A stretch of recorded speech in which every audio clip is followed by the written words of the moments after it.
a day in our life. Agoy, look at the precious mga my guys. They are very happy because they see each other almost 2 months. Hindi na sila nakapag-see each other mga my guys.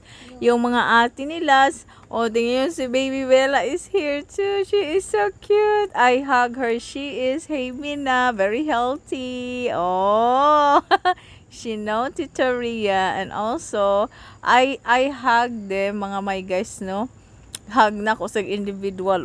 Ate Summer, Ate Lunglang, Ate Dangpa is a big girl na. She's growing up. My goodness mga my guys. Parang ano na talaga. Kakatupong na si Ate Roxana sa akin. Tapos nag-enjoy siya, nagkain siya ng Spanish bread mga my guys. Yung ginagawa ko na Spanish bread. So sang anak ko mga my guys, very precious. She is very fresh mga guys. So nag-enjoy talaga yan sila mga my guys. Tapos si Daddy at saka si Tito Brown, nag-play yan sila. At saka si Ate Dangpa. Nag-enjoy sa mga my guys. Tingnan nyo si Daddy.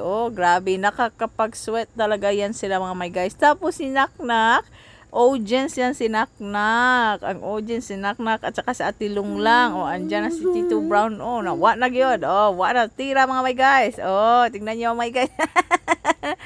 We have fun mga my guys at Mama Lynn house mga my guys with the kids. Hindi yan sila maboboard kasi papasalamat kami. Sila Mama Lynn may laruan na ganyan. Diba? Hindi sila always magsi-cellphone.